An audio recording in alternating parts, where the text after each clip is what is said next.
Hey, my name is Katie Pijanowski, and I'm a certified life coach and motivational speaker, and I'm here to help you unlock your true strength so you can create the life of your dreams. I teach you my best tips to master your mindset, create confidence, and empower yourself to take back your life. It's your time.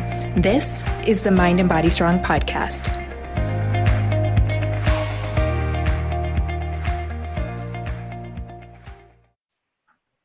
You're listening to the Mind and Body Strong podcast. We have a special guest today. Her name is Dr. Marina Malak, and she's a family medicine resident in Ontario, Canada. She's struggled with anorexia for 15 years and uses her experience to educate and empower others.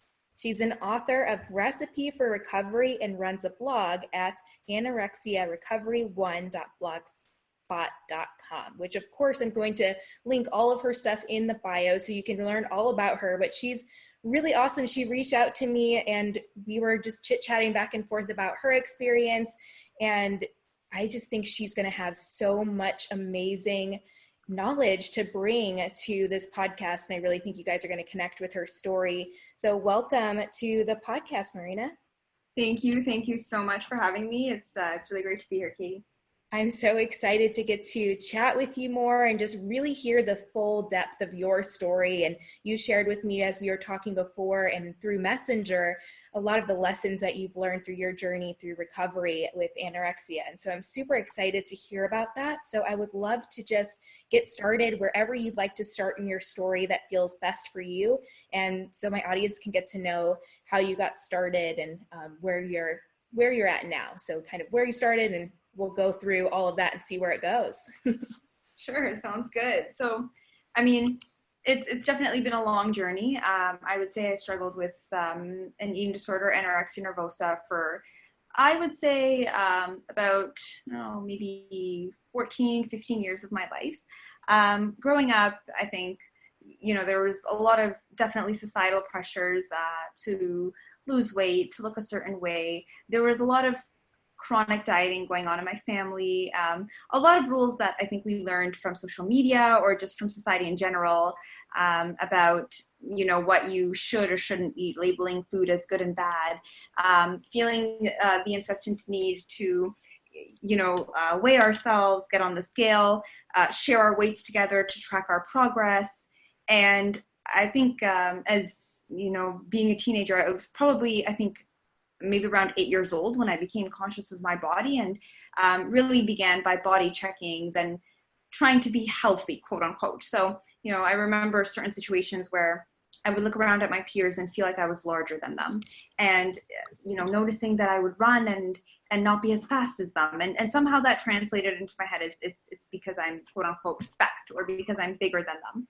And at the same time, having this kind of dieting cycle going on in my family, things like Dr. Bernstein were some of the family members going on, or things like, let's load up on water and walk a ton so that we can lose weight. And how much did you weigh in this week and whatnot? And as an 8-year-old, I think this, it really resonated with me. And I saw kind of, I'm not sure if you want to say like the success, like feeling really good, my family members, when they lost this weight. And that really stuck with me. And so I remember coming home a couple of times telling my mom, like, Mom, I made this up. I totally made it up. We're having a project at school. Like, it's, about eating healthier. We're supposed to cut out all junk food and just eat apples. And, my mom was, bless her heart, she was just like, this is like a pretty good idea. Like, why not eat apples and work on this? And so she fully supported me in it. And it and then from there it was like, okay, this is working. And I started getting on the scale, which we had like maybe 4 scales in the house. And I saw the numbers start to drop. And that somehow that created like this buzz inside of me, like I'm doing something right. And then I was able to share it with my family members. I wouldn't share my weight, but it was like, actually, I never said anything out loud about my weight now that I think about it. But it was more like when I would hear them tell each other that they lost weight, inside of me, I kept it inside, and I'm like, oh, I'm one of them now because I'm losing weight too. And that just perpetuated itself. And it was never enough, because as soon as I saw the number drop and my clothes started getting looser, and then I got comments like, oh, you look so good, what are you doing to lose weight? And then I saw the number going down, and all of a sudden it was just like, this is my new thing. Like, I got to keep up with this.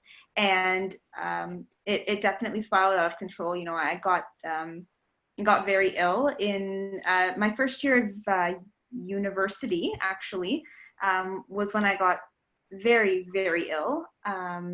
It was up to the point where I could not walk. I was very emaciated, and still very just adamant that I didn't need help. My parents obviously recognized it a few times, even during high school, and they tried to bring it up with me.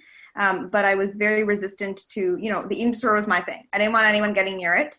I became very hostile towards my family members who tried to bring it up. And, you know, no judgment to anyone going through the same thing, because it's really hard when someone confronts you about the eating disorder that is basically, you know, it's what you're good at. It's what means so much to you. It's what your brain has literally place so much importance on weight and food and exercise that anyone trying to take that away from you is automatically an enemy. So that was where I was at in first year of university. It got to the point where my parents pretty much forced me to go to the hospital. I did go to the hospital. I'm not going to put in numbers here. I was at a deathly sick weight. I was admitted immediately. 3 or 4 days later, actually, on the ward, I could not breathe. I was so emaciated that my diaphragm had pretty much failed on me. I was taken to the ICU, the intensive care unit, and I was intubated. I was placed on a ventilator for life support because I couldn't breathe on my own. All of my organs had pretty much shut down. I needed dialysis, which for people who aren't in the medical community, it's basically when your kidneys fail and you need to be attached to a machine to do the work of your kidneys. And to be honest, for somebody with an eating disorder to be on a ventilator and need dialysis simply because they're underweight and they've caused that much organ damage, it was a nightmare. I was actually sedated for a month in the ICU. So for that whole period of May 2012, I don't remember a single thing that happened during May 2012. I was put to sleep because it was too much for me to be awake on the ventilator and on the dialysis. So they would pretty much give me medications in the ICU to put me to sleep so I wouldn't feel the pain or resist the ventilator. I was almost up for a kidney donation, actually. And my parents were, you know, they were saying, we'll donate her kidneys for her. But obviously there's all these politics around it. But I guess the picture that I'm trying to paint is it was misery. The seconds between when the medication would wear off, I would kind of open my eyes. And honestly, the only thing I remember was it being pitch black and maybe seeing the silhouette of a family member or a priest or someone around me, or maybe the nurse doing something for me. IV lines. I had a catheter in my neck. It was misery. And lo and behold, at the end of May 2012, I remember them shaking me vigorously, and they were like, wake up, wake up. We think we can take the tube out. And they did. They took the tube out. I guess my lungs had recovered. I no longer needed the dialysis. And I should mention during this time, for those of you who are wondering, I was being tube fed because obviously I was put to sleep. So I was getting the feeds through an NG tube. And I guess I made it through. And that was, you know, I guess that was the first kind of wake up call. Like I almost died at the age of 18 because of my eating disorder. And that was a big shift. I got discharged from the hospital and I was put on the wait list for an eating disorder program in my community, an inpatient one. I finally made it on the wait list and I got accepted into that program, and I attended that program for 3 weeks. So it was inpatient. I will be honest, Katie, I was very hesitant to attend this program as well because I was still not in the mind, even though, see, it's funny with eating disorders, even though I had almost lost my life to the eating disorder, to be put in a situation where I was forced to eat and gain weight against my control and against what I wanted, I was not like gung-ho about being in this treatment. And so I did sign myself out after gaining some weight in the inpatient program. And to be honest, by that point, I think I was in a better headspace. I was like, no, you know, I promised my parents I'm going to sign out and I'm going to do this on my own because I just don't like being under the control of someone else. And I did. I signed myself out. I took it upon myself to eat more, to keep my weight stable. I followed with an outpatient dietitian. And so I'm going to label this as quasi-recovery, that period of my life, because my weight was okay. And I was doing, all the right things, quote unquote, but I wasn't working on my mental health. And so I was doing all of this to keep people off my back. I was, keeping my weight stable because I didn't want my parents or anyone else to be like, no, Marina, you have to eat and gain weight. So I wasn't really in it. Lo and behold, in my second year, so I finished my nursing degree. That was what I was studying for in nursing in my first university degree. And then I started my second degree, which was medicine. And I got sick again. I would say maybe the first or second year of my medicine program. I maybe with all the stressors of being in a new program, I began really retreating back in the eating disorder. And at this point, I was like, you know what? I'm not even going to do this for anyone else. Like, I don't care if people see that I lose weight. I don't care if my weight changes. Like, I just don't care about it anymore. So I got sick again. Thankfully, not to the point where I was sick before, but enough to make my parents concerned and my friends and family concerned as well. And I don't know, maybe at that point I was ready. I'm a strong believer, and I really think that God was trying to give me a wake-up call. I found the right therapist after a long time, my recovery coach. She's great. I think I was just ready, to be honest. So second year of university, which for me right now would be about 6 years ago, I really took things seriously and did it on my own. For me, I was like, I'm so done with this garbage. I can't even do it anymore. And that was the light statement. It was hard as hell. I'm still not perfect now, but I can thankfully say, I'm healthy, I'm well. I've overcome so many things in my recovery that I never thought I would ever do. And it's always a challenge, but I can really actually say now, for the first time, Katie, in 27 years of my life, I am actually well. And I can say that the eating disorder, do I still get the thoughts? I do, but it's much different now, because I'll get them, but I'll be like, oh, where is this garbage coming from? I am definitely not acting on that. And I think to be in that position is, I'm smiling now to myself, because I truly never thought I would get to this place. And so, yeah, I wrote a book, PSA, in the middle of all of this, and I'm working on another one. So I don't know when that will be out, but I'm working on it. And I try to share my experiences, whether it's as a physician, not only for mental health, physical health, with my friends and my family, just, to try to use my experiences, even if it's not related to helping people with eating disorders specifically, but just in general, you can do hard things.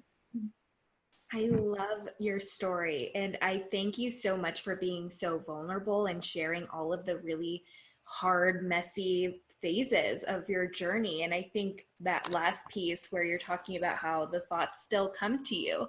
And I'm someone who is on the opposite side of the spectrum with food, which was binge eating. And I still have those thoughts too. And I still catch myself eating to buffer really hard emotions. And I think that it's important for people to recognize that you still might have those thoughts. It's just you're not acting on them anymore, right? And I think the biggest shift I kind of heard you mention from when you first got really sick to the second time was that the second time you decided recovery was for you and not for anyone else. Absolutely. I love that. So throughout this process, what do you think has been some of the biggest lessons you've learned, takeaways that you're able to now help others with? Because I know that's what you had mentioned to me, is that you really love helping others now go through this recovery process, right? Yeah, I think so. One of the biggest things, honestly, Katie, whether it's someone struggling with an eating disorder or struggling with anything, we all have struggles. And, to your point, some people in terms of eating could be on the opposite side. Maybe they binge eat, or maybe they eat more than they'd like to. Some people have a difficult relationship with exercise. Some people, as a resident, as a family medicine resident, I see patients who maybe it's not food related at all. Maybe they struggle to take their medications. Maybe they just can't sleep because they're so anxious at night and they're having racing thoughts. And I think it really comes down to knowing, number one, there was this quote, I love it. It says, "You alone can do it, but you can't do it alone." And I think that has so much power to it. It's kind of a sad thing when you realize that you can't, quote unquote, fix someone. You can't heal someone. You really have to be ready for it yourself. Obviously, there are all these nuances, like, when someone is certainly at a threat to themselves, then other people might have to step in. But we're talking, you're not at death's door.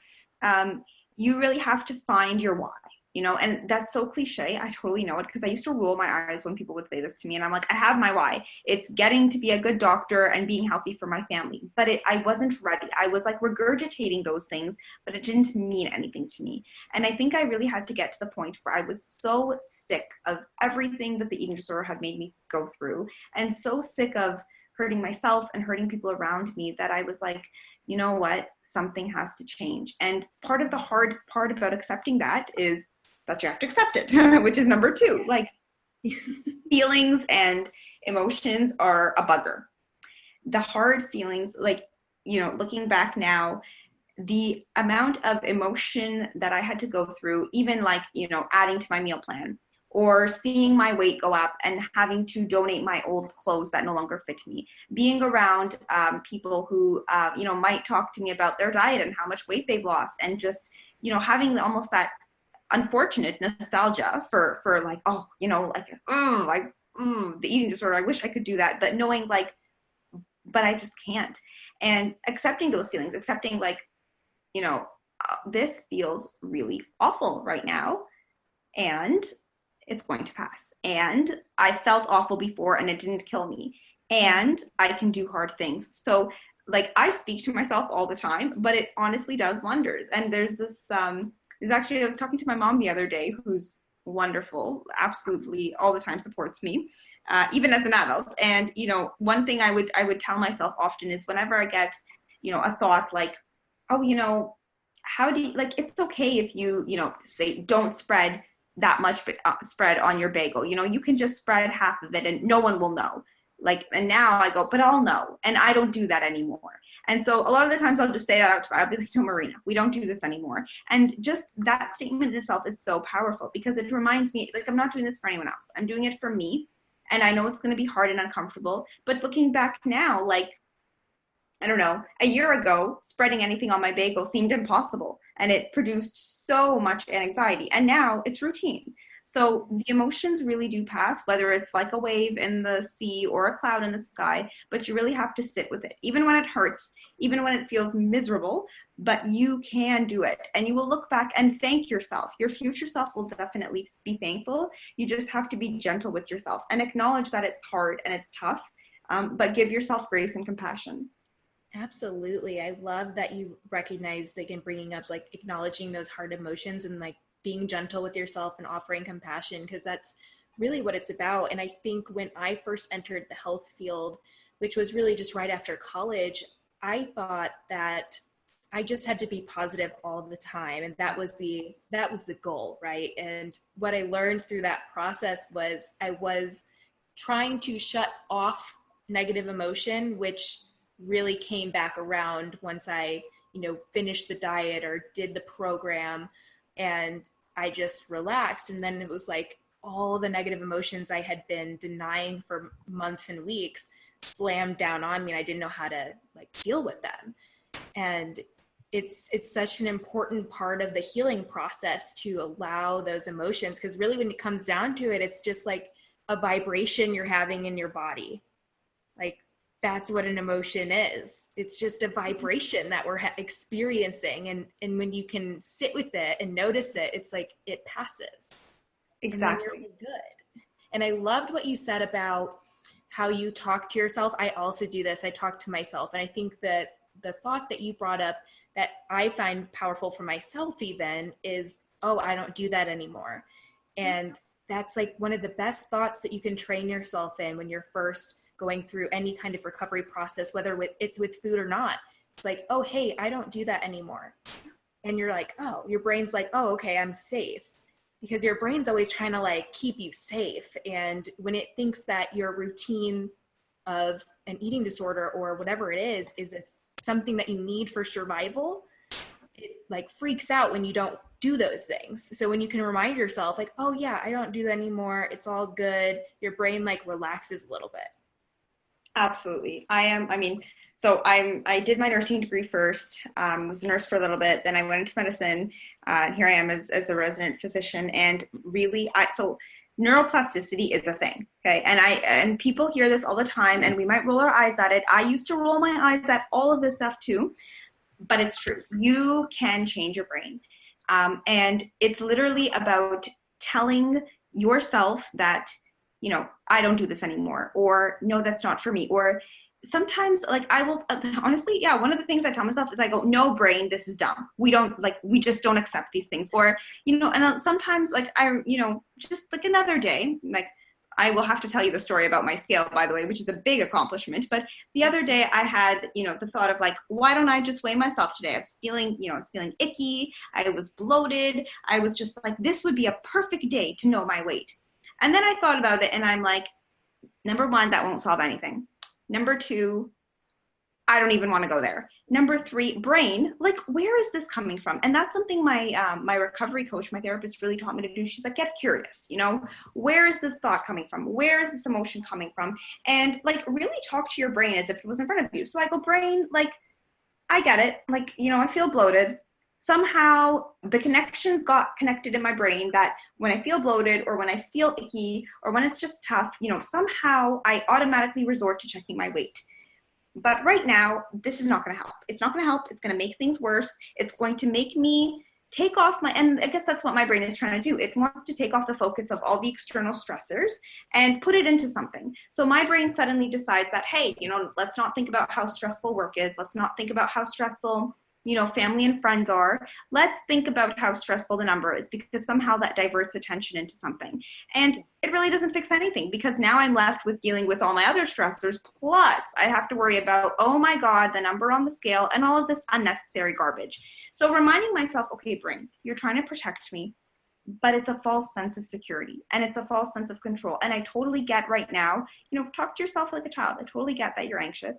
I totally get that this is the way you've trained yourself to be.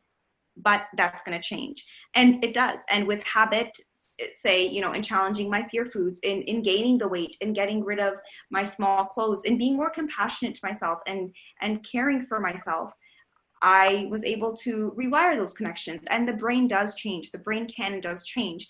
And that's not to say that I don't necessarily get those thoughts, but now I'm able to recognize them or to not act on them. So neural rewiring, the fact that you can change your brain and change the connections that you have formed and that have been formed by all the pressures of society around you, it's a thing. You can totally create new habits, but you have to keep doing them. You have to feel the fear or feel awful and just go through it. Know that it will get better, but you really have to go through it. Yeah, absolutely. And that's part of the process too. And I think a lot of times, like we all make these commitments, right? Whatever it is that we want to make these commitments to ourselves. But then when we make the commitment, we're all excited until we realize that there's a lot of uncomfortable feelings that come with that commitment, no matter what it is. I don't care if it's cleaning out your closet and that seems terrible to you. Like you make a commitment and you have to go through all the negative, really awful, yucky feelings with courage to come out on the other side with this confidence. And you just repeat until, you're starting to carry that over. And that's what's great too, that I've experienced, is that once you do it in one area of your life, it's a lot easier to kind of transfer that to other areas of your life too. Yeah, absolutely. It's, there are a few people like, who I might follow. I'm very careful with my social media feed. I don't use too much social media. I follow certain people, certain podcasts, certain YouTube channels, certain blogs that are very helpful. It's important also, as a consumer to really be mindful of what you're paying attention to, because that can either break you or make you. And I know, some of the people, like let's say, on YouTube, Tabitha Ferrara, she's great about neural rewiring, and she's just like, you got to stick with it. You got to be tough with it. And I always remember her. There's a very popular YouTuber, I think she's called Megzy Recovery, and she does a lot of these opposite actions. Your podcast is wonderful in reminding people, like, whatever change it is, right? It doesn't have to be body related. It could be emotional. It could, like you said, it could be like, honestly, just organizing something. You can do hard things and you can change the way you think and the way you do things, but you really have to stick with it, and you have to see why it's important to you. And ultimately, if you can see that there's going to be benefit from it in any aspect of your life and it's not going to harm anything, that will be motivating to you, because you can be like, this feels awful now. I really don't want to get up and, take a walk outside every morning. I really don't want to have to clean my closet. I don't want to have to log in every day and do this therapy work with my therapist. I don't want to challenge these fear foods. I don't want to have to bring my child to their sports or whatever it is. But I'm going to do it because it's good for me, because my future self will thank me. And a lot of the times, like now when I open up my journal from a year ago, so it's actually it's my 27th birthday tomorrow. Oh, happy early and birthday. Thank you.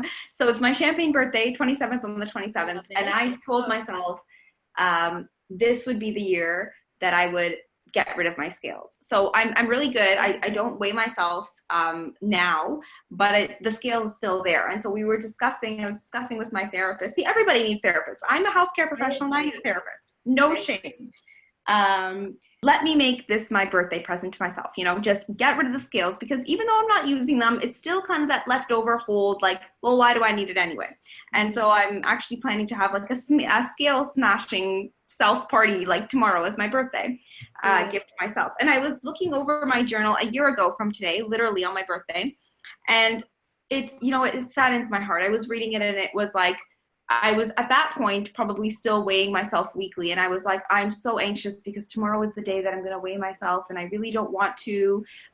This is what I have to do to protect myself. And I was reading that today and I'm like, oh, Marina, yeah, I can't and by then weighing weekly was an accomplishment because I used to weigh daily. But I was like, wow, I'm so thankful I'm not there anymore. And I can't believe that right now I'm actually entertaining the idea of just, like smashing the scale, whereas before it was like, weighing a little bit more frequently. And even just that is proof that, you can change and you can rewire, but you have to go through that miserable, uncomfortable feeling, and you have to know that it gets better. You have to remain hopeful. And for me, my family has been critical. My mom, my dad, my sister, they are like the cutest, most loving, supportive people in the world. My faith community, definitely, like I have so much great support from my friends and the priests in my church. I'm a believer, and truly, like, God is great. He has strengthened me. Number one, giving me life after my ICU admission. But number two, just every day, these little strengths that, I believe that he has definitely allowed me to go through this for a purpose. And, some days when it's hard and it's miserable and it's tough, I believe that, maybe he's using this experience to help other people, even if it's not relating to eating disorders, even if it's just to make me a more empathetic physician, to make me a more strong communicator, to be able to really listen to people. And when they tell me, Marina or Dr. Malak, this is really hard. I don't want to get up early in the morning. I don't want to, like for my patients with diabetes, I don't want to have to cut out, 2 tablespoons of sugar because I really like them. You can just sit with them and be like, yeah, I totally get that that's hard. And I completely understand that this feels uncomfortable and it feels foreign and it just doesn't feel right, but you can do it. How can we start together? And really, I thank God every day for giving me a second chance at life and for giving me even just the daily ability to, sit with my colleagues or friends and hear diet culture talking, the keto diet, the whole food diet, anything. And just knowing that maybe that works for them, maybe it doesn't work for them, but either way, it's not for me. And to be able to sit with that and still stay strong in recovery, because no one plan works for everyone. My recovery story looks very different than everyone else's recovery story. And, as a resident physician, I might counsel patients, say with diabetes, to cut out certain foods or to try to eat certain foods in moderation. I can't do that for myself. I need to be able to eat my brownies and my cakes and whatever it is that I need to be able to eat. But to be able to separate those two things and to realize that it's not that it's contradictory, it's just that there's no one plan that works for everyone. I think that's really something that God has really strengthened me in being able to do. And hopefully Katie, I pray every day that God continues to use me to help people, to be a better physician, to be a better friend and a better daughter and a better partner someday. Absolutely. That's so beautiful. And I do believe that God does give us like those challenges. And sometimes I think when I was going through all of this process of just body dysphoria and just binge eating, where you question, why me? Like, why do I have to go through this? But then when you get to this place where you're recovering and you're really accepting where you're at and moving forward, you really start to look back and thank God for all those things. I remember, like, I have these like visions sometimes where I just see all of the things that I've gone through that have been really, really hard, just connecting me to where I'm at now. And I feel so thankful to be in this place right now. But if I would have taken out all of those things, I might not have been here, you know? So it's such a great thing to be able to reflect back on those experiences and to find, you know, the compassion for yourself, even in those times, like going back and showing yourself that compassion and that forgiveness for you doing the best you could in that moment with what you knew. And yeah, I think, like you mentioned, having mentorship is so important, like therapists, coaches, whatever you need to help you find your journey. And once you finally start to recognize that it's not about someone else telling you what you should do for yourself, it's about how I coach my clients. It's very much me holding space for them to figure it out themselves, because I can't tell them what to eat. I can't tell them what to do, but I can hold space for them and help them be curious about like their thoughts and their actions and their feelings, and start to open up this conversation where they're honest with themselves. And so I think that's where mentorship can be so impactful in any kind of journey, whether it's recovery or not, because it's hard for us to notice those patterns of thoughts and behaviors in ourselves until someone questions, like, oh, is that really true? And you're like, yeah. Exactly. No, sometimes we need somebody to call us out, you know, and to say, really, like, really. And, you know, I get that, you know, maybe finances or finding somebody that clicks is difficult. And so I put in a disclaimer, you know, I fully support therapy. I think it's absolutely critical. And I think to add to it, or if you can't find a therapist or a good team, even though I highly recommend it, do the self-work. You know, there's so many free resources out there. Journaling has been key for me. I journal.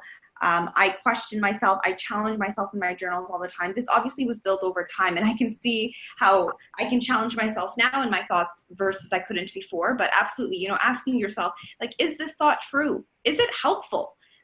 You know, where is this going to take me in 10 years? Is this how I want to live in 5 years? Is this how I want to be remembered when when God forbid, when I die? You know, do I want to be remembered, or do I want to look back on my life as a 70-year-old and think, oh, you know, like, I'm so grateful that I didn't eat that brownie last night? Like, probably not. So yeah, I know it's funny, but these are the types of things that I've had to go through, whether it's with my recovery team, or whether it's on my own. And just being very honest with yourself, because only you know the deep and dark secrets inside your heart or inside your habits. Nobody else can do it for you. But I agree, it's absolutely great to have a support system that can call you out on it or to really challenge you. But for those people who can't, or as an adjunct to therapy, definitely do it for yourself, because you are your biggest advocate and you know yourself best. And also, one of the biggest things I hope that people can take away from my story, whether it's through my book or my blog, or even just when they meet me, is like to decrease the stigma. You know, there's no shame. You know, I am a healthcare provider, and I am telling you right now, you know, go to therapy, see your team, see your doctor, talk to somebody about it. You know, don't be ashamed of it. We all need to be well. And I think we're starting to see a little bit more in the field that it's okay to speak up about mental health. But I'll say it again, you know, there's absolutely no shame. Everyone goes through something. Some people it's more obvious, some people it's not, some people are vocal about it, some people are not. But we all need to take care of ourselves, and physical health is just as important as mental health, which is just as important as emotional and spiritual health. And they all go together. And I think the more we try to stifle our emotions or, you know, hide our sufferings, that's what makes it worse. Being open about it, getting the help you need, finding out who can help you and how you can help yourself. Honestly, you know, for me, Katie, being able to look back now and say, no, you know, I really need help how can I get this help, and advocating for myself, whether it's showing up to my doctor's appointments, going to my therapy sessions, doing the therapy on my own. If I'm uncomfortable in a situation, making sure that I remove myself from that situation. No shame from it, because that's what I need to do to stay well. And when I'm well, I can do anything in the world that I decide that I want to do. I really can. It's when I'm unwell that I can't. And I hope that people can see that, here I am as a physician, totally calling myself out and saying, yep, I struggled with an eating disorder. Absolutely, and I've got help for it. And now I am, thank God, recovered, and anyone can do it. I love it.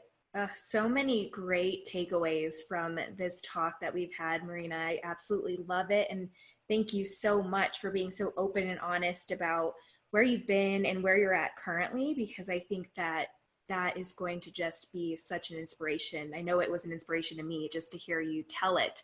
So thank you so much for all of that. Thanks. No, Katie, it was really great to be here and share my story. And yeah, I hope that it inspires people. I hope that it helps people. And, there's always hope. I guess that's my final thing. Really, there's always hope. You really can do hard things, and don't give up, because today is going to be hard. Maybe tomorrow will be hard, but one day it will really get easier. And when I look back now, I'm so thankful to God, to everyone who was supportive of me, to everyone who continues to be supportive of me. Nobody said it was going to be easy, but it's definitely worth it.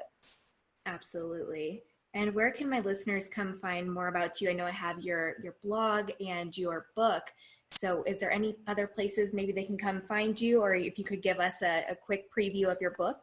Sure. So actually, yeah, so it's the Recipe Recovery book, which you have linked to, and my blog. So I'm not on social media right now. I try to distance myself from that so I don't get overwhelmed. I am in the process of writing a second book.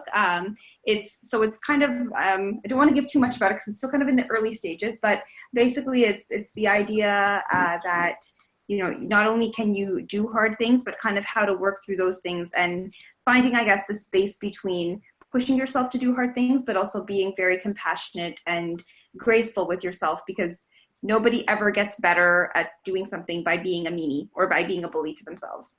Absolutely. I love that. Well, I'm looking forward to hearing more about your new book, but in the meantime, definitely going to check out your recovery recipe and check out all of that. So thank you again so much for your time and sharing all your wisdom and your story. Thanks, Katie.